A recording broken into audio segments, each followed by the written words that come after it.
Hi there, welcome back to Dukascopy TV. I'm Ben Jones. Alongside us once again in the Geneva studio is Eric Kohn, who is Chairman and Managing Partner of Barron's Financial Services, an advisory investment banking firm based in Geneva with a subsidiary in London. Eric, once again, thank you very much for joining us. Pleasure seeing you. Now, if we can begin by discussing the Farnborough Air Show, which came to a close recently, can you outline some of the major headlines from the event? Well, Farnborough this year was probably it appeared to be a lot quieter than previous years. Probably the major headlines was that the F-35 Lockheed Martin Joint Strike Fighter did not appear. But more important to the civilian community, the C-series of Bombardier did not appear either.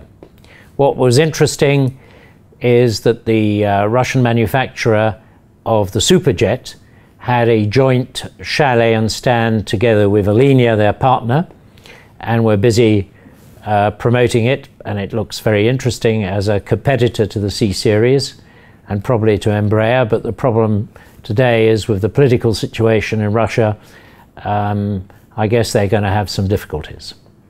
The other thing about the air show was a very clear sign that the aerospace industry is still in a consolidation, with people buying up smaller companies and consolidating their various skills. Okay, now looking at civil aircraft sales, would you say that there's a balloon in the market, and what evidence would you use to back this up? Well, it's very difficult to say whether there's a balloon in the market. However, the number of sales of both Boeing and Airbus are in the thousands, and one has to ask what's going to happen with the used aircraft, because if you replace aircraft, if you look at a Boeing 737-300 or Classic, they're still running 20, 30 years after they've been manufactured. Clearly Airbus aircraft don't seem to have the same life, because if you part X or sell for parts a 320, you can get $10 million for it instead of $3 million for it as a flying aircraft. But there certainly are a lot of narrow body aircraft going to be available in the market as they're replaced with newer aircraft, and that could affect the leasing prices of these aircraft. Okay, and finally, can you discuss some of the current challenges facing the commercial airline industry, whether it's with regards to price or services, and also some of the solutions to these problems?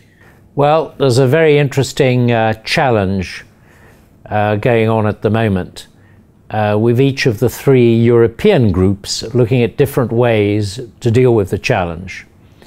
If you look at IAG, which is British Airways, Iberia and Vueling, the IAG group acquired Vueling, which is a low-cost carrier, and has left it totally alone.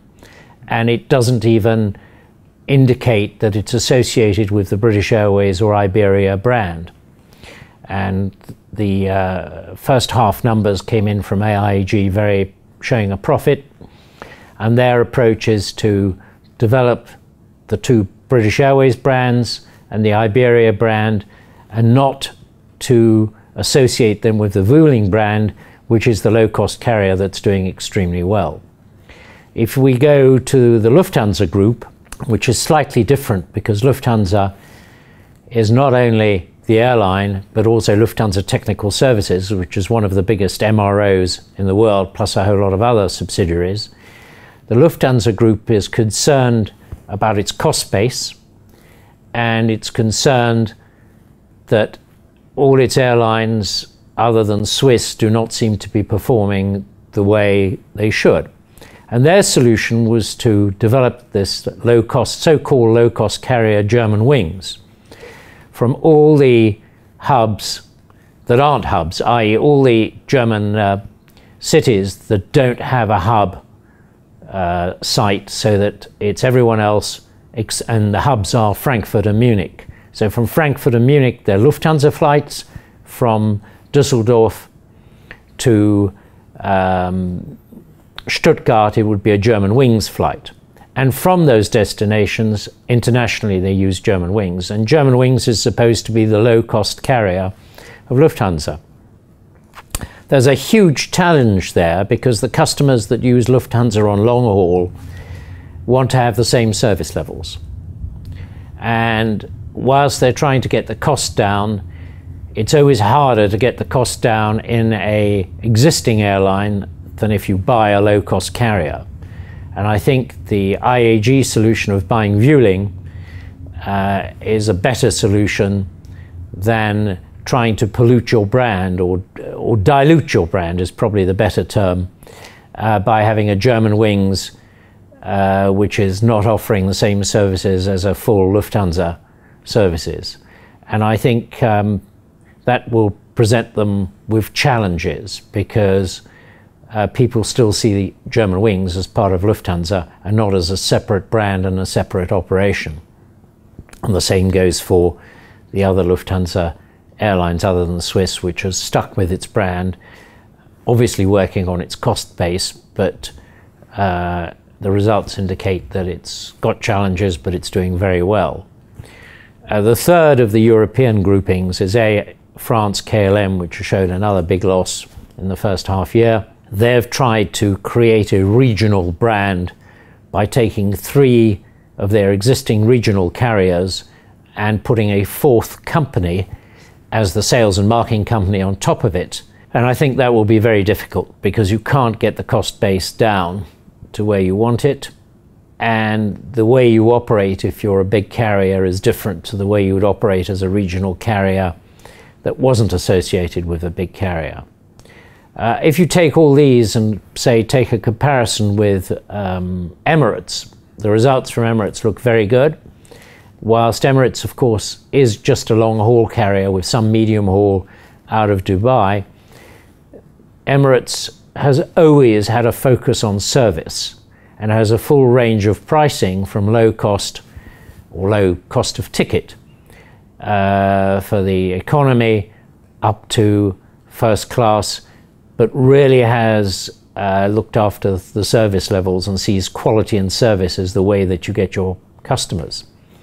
And I think where the airline industry is generally is like the supermarkets. There are different brands of supermarkets where you get different brands of service and different pricing.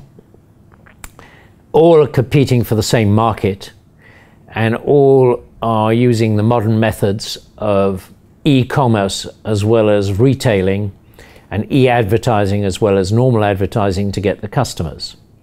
And that's the big change that's happening in the airline industry. It isn't just dealing with travel agents or dealing with the airline. You're now buying online and with the same advertising and same e-commerce. And it isn't clear yet how this is going to work out in the future and whether the full service airlines will succeed in their goals or there will be some that fall by the way.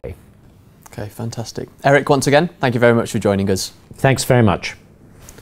And thank you for watching. Do make sure you keep clicking back to Dukascopy TV as we bring you plenty more updates and exclusive interviews. Bye for now.